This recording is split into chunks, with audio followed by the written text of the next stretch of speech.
أعوذ بالله من الشيطان الرجيم. بسم الله الرحمن الرحيم.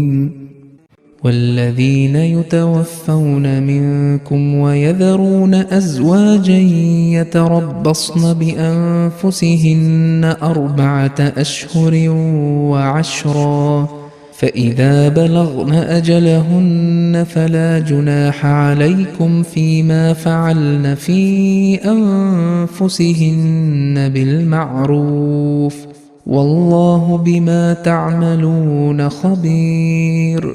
ولا جناح عليكم فيما عرضتم به من خطبة النساء أو أكننتم في أنفسكم علم الله أنكم ستذكرونهن ولكن لا تواعدوهن سرا إلا أن تقولوا قولا معروفا ولا تعزموا عقدة النكاح حتى يبلغ الكتاب أجله واعلموا أن الله يعلم ما في أنفسكم فاحذروه واعلموا أن الله غفور حليم.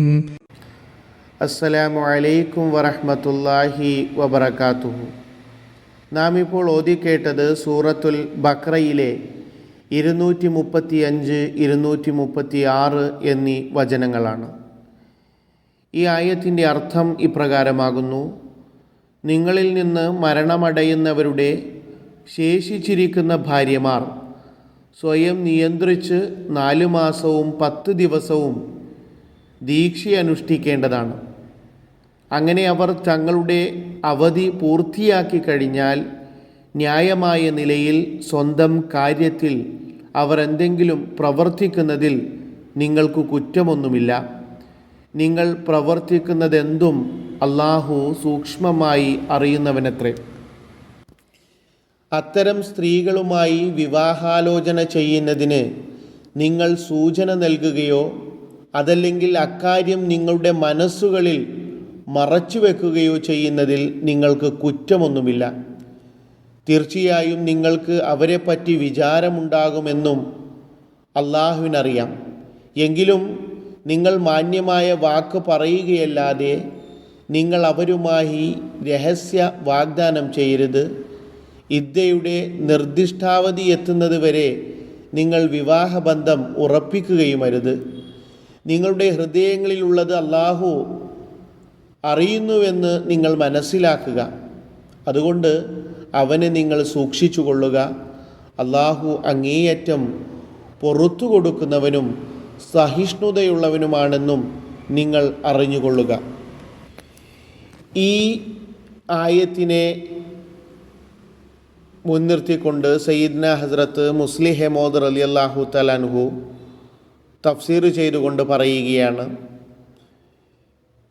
വാസ്തവത്തിൽ വിധവകളായ സ്ത്രീകളെ 2ാം വിവാഹത്തിൽ നിന്നും തടയുന്ന ആളുകൾക്കുള്ള ഒരു താക്കീതാണ് ഈ ആയത്ത് എന്നുള്ളത്. പിന്നെ ഈ ആയത്തിൽ നൽകപ്പെടുന്ന ഒരു സൂചന എന്നുള്ളത്, അവർ മഅറൂഫല്ലാത്ത അഥവാ സ്ത്രീകൾ അനുവദനീയമല്ലാത്ത കാര്യമാണ് ചെയ്യുന്നത് എങ്കിൽ അധികാരികളും രക്ഷിതാക്കളും അവരെ തടയേണ്ടതുണ്ട്. അല്ലാത്ത പക്ഷം അവർക്ക് പാപമുണ്ട്. അതുപോലെ 4 മാസവും 10 ദിവസവും ഇദ്ദകാലയളവായി നിശ്ചയിച്ചതിൻ്റെ ഒരു പ്രധാന കാരണം ആ സ്ത്രീ ഗർഭിണിയാണെങ്കിൽ ഈ കാലയളവിനുള്ളിൽ ഗർഭസ്ഥ ശിശുവിന് ജീവൻ വെക്കുകയും ചലനമാരംഭിക്കുകയും ചെയ്യും. ഇതിലൂടെ അവൾ ഗർഭിണിയാണെന്ന കാര്യം ഉറപ്പായും അറിയാൻ സാധിക്കും. ഇതിൻ്റെ ഫലമായി പ്രസവിക്കുന്നത് വരെ അവൾ വിവാഹം കഴിക്കാതെ കാത്തിരിക്കേണ്ടത് അനിവാര്യമായി തീരുന്നു. ലാ തുആയിദൂഹുന്ന സിർറൻ ഇല്ല അൻ തഖൂലു ഖൗലൻ മഅറൂഫ. യുദ്ധകാലയളവിലുള്ള സ്ത്രീയുമായി രഹസ്യമായി നിക്കാഹിൻ്റെ കരാറിൽ ഏർപ്പെടുക എന്നുള്ളത് ഈ ആയത്തിൽ പരിപൂർണമായി വിലക്കുകയും അതോടൊപ്പം മഅറൂഫായ രീതിയിൽ അഥവാ അനുയോജ്യമായ രീതിയിൽ സംസാരിക്കുന്നതിന് അനുവാദം നൽകുകയും ചെയ്തിരിക്കുന്നു. എന്നാൽ മഅറൂഫായ സംസാരം എന്നതുകൊണ്ട് വിവാഹാഭ്യർത്ഥന നടത്തുക എന്നല്ല ലക്ഷ്യമാക്കുന്നത്. മറിച്ച് ഇതുകൊണ്ട് അർത്ഥമാക്കുന്നത് അവരോട് സഹതാപവും അലിവുമുള്ള രീതിയിൽ സംസാരിക്കുക എന്നതാണ്. ഇത് കേൾക്കുമ്പോൾ ഈ വ്യക്തി എൻ്റെ അഭ്യുതകാംക്ഷിയാണ്, ആവശ്യമെങ്കിൽ ഇയാളിൽ നിന്നും നല്ലൊരു ഉപദേശം ലഭിക്കും എന്ന് ആ സ്ത്രീക്ക് തോന്നണം. വലാ തഅസിമു ഉഖ്ദതൻ നിക്കാഹ് പറയുന്നു, കാലാവധി കഴിഞ്ഞതിന് ശേഷം പരസ്പരം നിക്കാഹ് ചെയ്യാം എന്നുള്ള തീരുമാനം നിങ്ങൾ രണ്ടുപേരും സ്വയം എടുക്കരുത്. ഇതിനു മുമ്പായിക്കൊണ്ട് ഔ അക്നൻതും ഫി അൻഫുസിക്കും എന്ന് പറഞ്ഞുകൊണ്ട് പുരുഷന്മാരെ ഉപദേശിക്കുകയുണ്ടായി.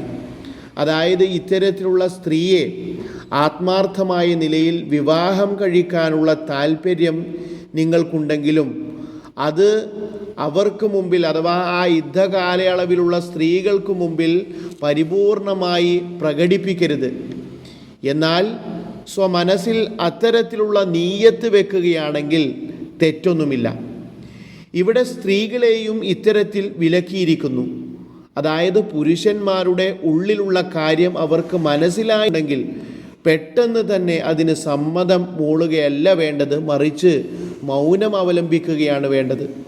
അതായത് ആ സ്ത്രീക്ക് അയാളെ നിക്കാഹ് ചെയ്യാൻ താല്പര്യമുണ്ടെങ്കിലും ആ ആഗ്രഹം അവർക്ക് മുമ്പിൽ, ആ പുരുഷന് മുമ്പിൽ പ്രകടിപ്പിക്കാതിരിക്കുക എന്നതാണ്.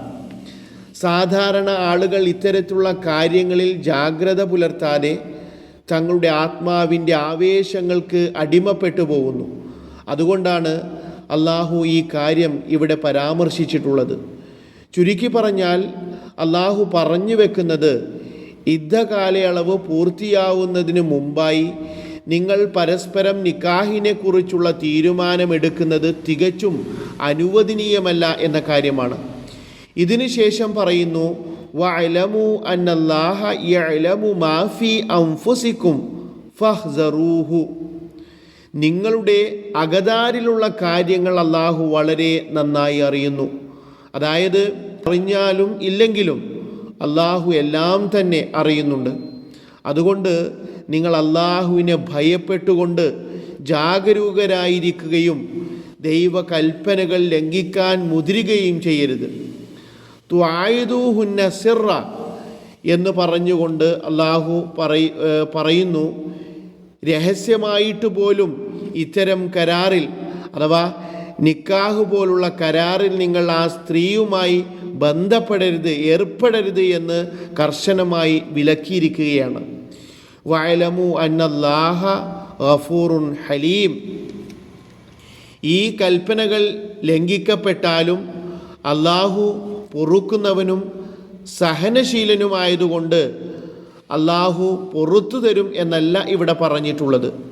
മറിച്ച് ലാ തഅസിമു ഉഖ്ദതൻ നിക്കാഹ് എന്ന് പറഞ്ഞതിൻ്റെ യുക്തിയാണ് പറയപ്പെട്ടിട്ടുള്ളത്. അതായത് അള്ളാഹു മനുഷ്യൻ്റെ കുറവുകൾ മറച്ചു വെക്കുന്നവനാണ്, മനുഷ്യൻ്റെ ന്യൂനതകളെ അവൻ നന്നായി അറിയുകയും ചെയ്യുന്നു. അതുകൊണ്ട് തന്നെയാണ് അവൻ 4 മാസവും 10 ദിവസവുമായി യുദ്ധകാലം നിശ്ചയിച്ചിട്ടുള്ളത്. വളരെ കഠിനമായ കൽപ്പനയൊന്നും തന്നെ അവൻ നൽകിയിട്ടില്ല. ഹലീം എന്ന് പറഞ്ഞുകൊണ്ട് പറയുന്നു അവൻ ജ്ഞാനിയാണ്, എല്ലാം അറിയുന്നവനാണ്.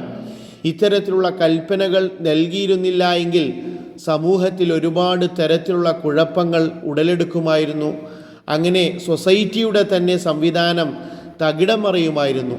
നിക്കാഹ് തഖ്വ സ്വായത്തമാക്കാനുള്ള ഒരു മാർഗമാണ് എന്ന് ചിന്തിച്ചുകൊണ്ട് നിങ്ങൾ തിടുക്കം കാണിക്കരുത്.